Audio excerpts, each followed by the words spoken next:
Continuing on Hilchot Shabbat, and we started Melechet Sovea, what is considered dyeing, coloring, and what's not considered Sovea. We spoke about eating fruits that they may color your lips and your hands. We spoke about how to clean messes, and we ended up with the photoceramic glasses on Shabbat that you walk outside and they darken. And we mentioned that that's not considered necessarily Sovea, even though that there is a fair amount of machloket between Rabbi Elyashiv and Rabbi Shlomo Auerbach. Rabbi Elyashiv was more stringent. We mentioned a humorous story about his daughter who's married. Rabbi Elyashiv's daughter who's married to Rabbi Shlomo Auerbach's son, Rabbi Yisraeli Auerbach Shlita. And once she was trying to purchase some glasses, and this Avrech Kolel, who was running the school, the store rather, on the side as learning, he hears her saying over to her friend, says, "What do I do? My father holds his asur, my father-in-law holds his mutar. What do I do?" And he was so upset with her. He says, "What are you asking your father? What are you asking your father? Go ask it posik."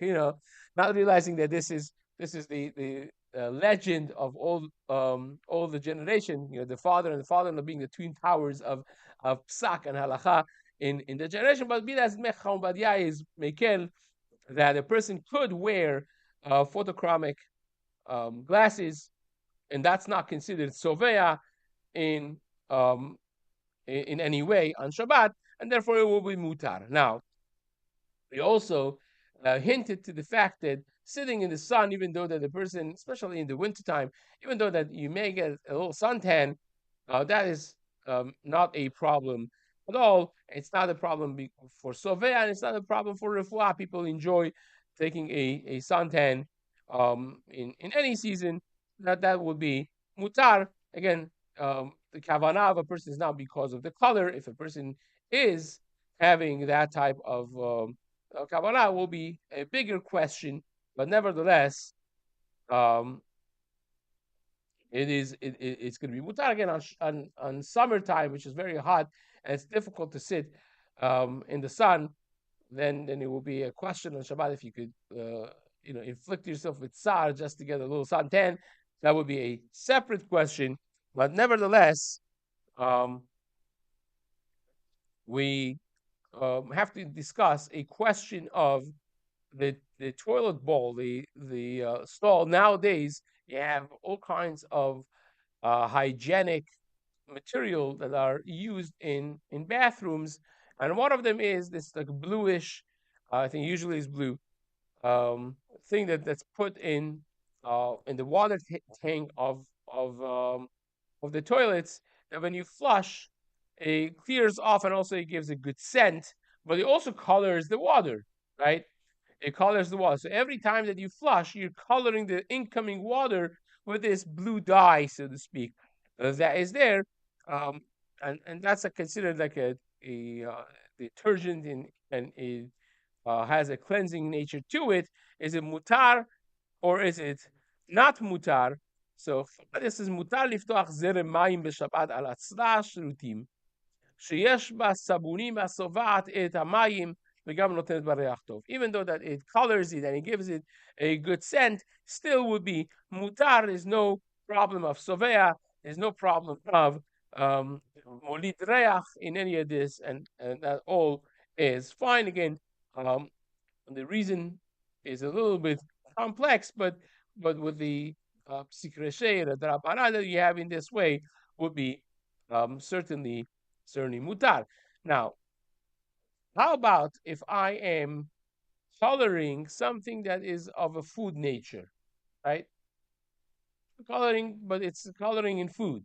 The food coloring type of things. So the halacha is en svi'a be'ochlin. There's no isur of svi'a with food, and therefore it's mutar to put some, zafran into your rice. When many of the Eastern cultures, they're very big into putting zafran, and then you have like a whole line. Instead of silver lining, you have a gold lining over here. Like here, you put this yellowish, goldish thing around the rice or whatever it be. So that is mutar, even though that you are mechaven, you think of coloring it in that way, it will be mutar. So you put it into food or into um, you know, marak, even according to Chacham Obadia, will be mutar. Why do I say that? Because the Mishnah Berurah and the Ben Ish Chai even they are more stringent that even though that there is no svi'ah be'ochalim, but there is svi'ah be'mashkim, right? Coloring the drinks, that would be already a bigger problem. Now, what would be the example? The example would be you want red wine for kiddush because it's a halachic concept to have red wine. So mix? Can I mix some red wine in my white wine that I like? It's a little more pleasant for me. I want this. Like let's imagine you have one of this Bartenura, Moscato white wines that are more pleasant. They're a little bubbly. So you want to have that, but you also want to do what the halacha says as the lechatchila, having a red wine, right? So he says no problem. I'm gonna mix some grape juice or some red wine with this, and it's gonna be red, but it's gonna also still be very pleasant. Mutar or asur? Somebody will tell you mutar, no problem, right? Mutarim lachem, mutarim lachem. The Ben Ish Chai, the Mishnah Berurah, would say, well, if you really want the color, so you're doing it knowingly in order to change the color, that's a problem. That's a problem. Same would be with usage of tea essence, right? Tea essence, and you're making that, or making a coffee essence. So what's the solution? Is there a solution? And the answer is yes, there is a solution, and that is that even according to those who are more stringent on tzvi'ah b'mashkim, you have a concept of tata gavar, which means when you mix two liquids together and one of them becomes colored, it depends really which one you're pouring into which. The halacha looks at it as a different reality. If I have the white wine in the bottom and I pour dye, so to speak, in this case grape juice or red wine in it, I am coloring the white wine. That's what I'm doing. The bottom one is what is looked at in halacha as ikar. Whereas if I have some grape juice or some red wine and I put some white wine inside, I am discoloring the thing, making it lighter. I'm not. The halacha does not look at this as coloring the white wine, but it's the other way around, right? In painting, umanut of painting, you have these concepts as well of are you coloring or discoloring. But be that as it may, the halacha looks at tata gavar, and therefore, if you want to do such a thing, you put the red wine on the bottom and you mix it with white wine, and then you could be even machmir like the Ben Ish Chai or the Mishnah Berurah, and that chumrah that Sharat Tziyun brings. And the same would be for the tea essence. If you have the tea essence, instead of pouring the tea essence in your kli shlishi, so to speak, you could pour from kli shlishi into a kli revi'i.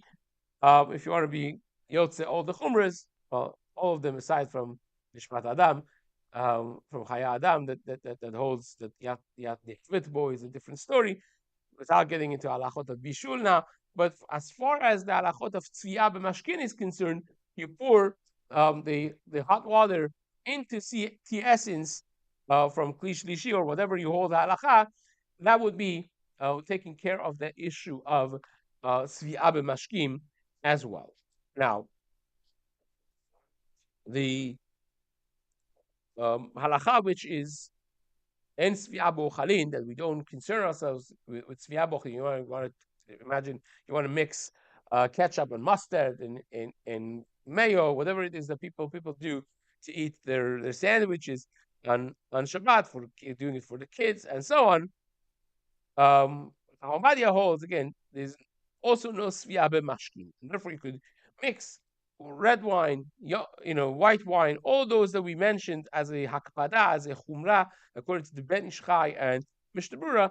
Ahmadiyya does not necessarily hold of that, and it holds that even by drinks there is no problem. So tea essence, coffee, all of those things are mutar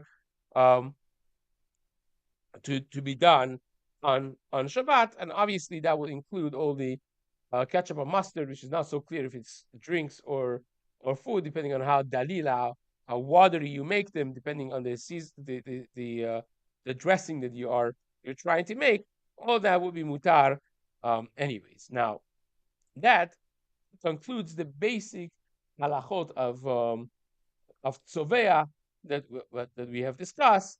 We're going to start a new sugya of tying and untying kosher umatir. What is considered a knot that halachically is mutar to make, and you want to tie the garbage bag. You want to tie um, your pajamas, or your shoes, and a bow on a regular knot, a double bow. All those things, Bezat Hashem, we will be discussing in the next shiur. For now, we are concluding Arichot Soveya, and Bezat Hashem will continue in the days to come. Hazak Baruch.